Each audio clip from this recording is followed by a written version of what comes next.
Welcome to We Escaped. I'm your host, Carter Crouch. This podcast is about escaping from the left box of lies. On this podcast, we will discuss current events and we will make sure we understand them in a truthful way, not the politicians and mainstream media not the way they want us to understand them. First off, I'm coming from a conservative point of view, but we will explain modern day events with truthful facts. So whether you are a Republican or a Democrat, I promise on this show you will hear the truth. Today's topic is the DNC, and we are going to break down Joe Biden's speech bit by bit and fact-checking it while letting the truth escape. So, let's begin. The speech starts out by him just his intro. So, good evening, Ella Baker, a giant of the civil rights movement, left us with wisdom. Give people light and they will find a way. Those are the words for our time. The current president has cloaked America in darkness for much too long. Too much anger, too much fear, too much division. Here and now I give you my word. If you entrust me with the presidency, I will draw on the best of us, not the worst. I will be an ally of the light, not of the darkness. It's time for we, the people, to come together. So we're going to stop there and kind of break that down. The first thing I notice here is the talk of division. That's the main point, and how Trump, our current president, creates division in our nation. Biden promises that he will unify us, unlike Trump. This is that President Trump is the one driving the nation apart just isn't true. From the moment he was elected, the leftists have hated him. It would be easy to say we hated a politician coming into the presidency with 50 years in politics and getting nothing done like Biden has done. But they hated him before he even proved he was a good politician. This is the attitude that drives our nation apart. The Democrats just can't let him look good, so they do whatever they can to make him look bad. You see this in many ways, like just the way they hate on him. The Democrats, the division I see has to be Democrats believing they are unable to work with the president, and because of this, they de-unify the nation. Let's move on. So, what I get from that is just, it's not really Trump's fault that we're not unified right now. It's the fact that they want him out of the office so bad that they can't even work with him. I mean, he's the president. You have to work with the president, and the Democrats in Congress, the Democrats in the Senate, they don't want to work with him, and they don't.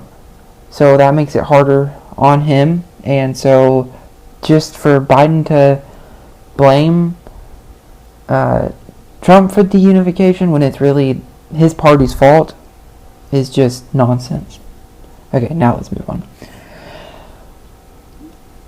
For make no mistake, and united we can and will overcome this season of darkness in America. We will choose hope over fear, facts over fiction, fairness over privilege. I, quote by Joe Biden, Democrat, and I will be proud to carry the banner of our party into the general election. So it is with great honor and humility that I accept nominee for President of the United States. There's 15 lines there. I'm not going to read all of them because they just repeat himself over and over about uniting the nation and how he briefly goes into unemployment there at the beginning, but he gives no solution to it at all. And so that's kind of a dead-end topic for him, I guess. Unless he talks about it later.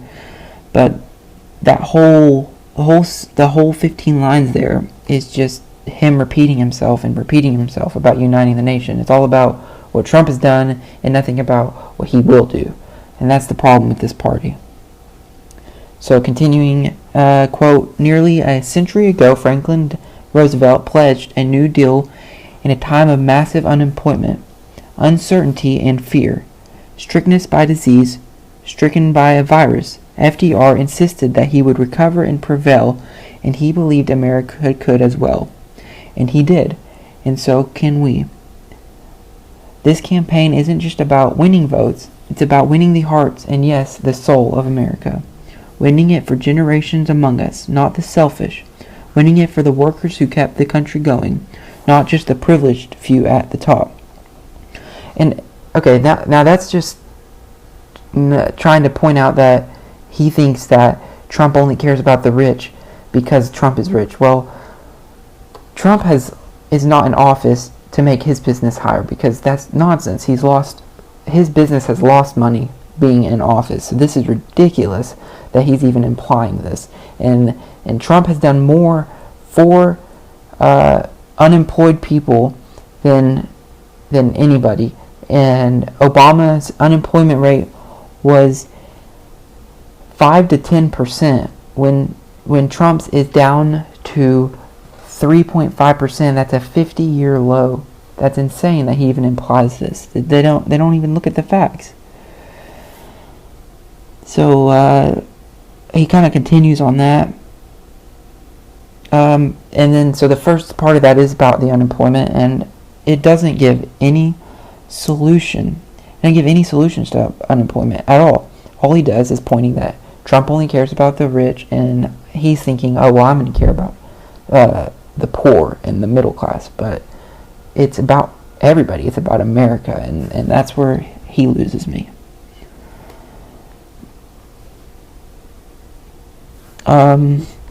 And the rest of the section is him attempting to do what Obama was so good at, which is appealing to emotions by the way he presents something. We all know Biden isn't near as good a speaker as Obama. I mean, we know his mess-ups.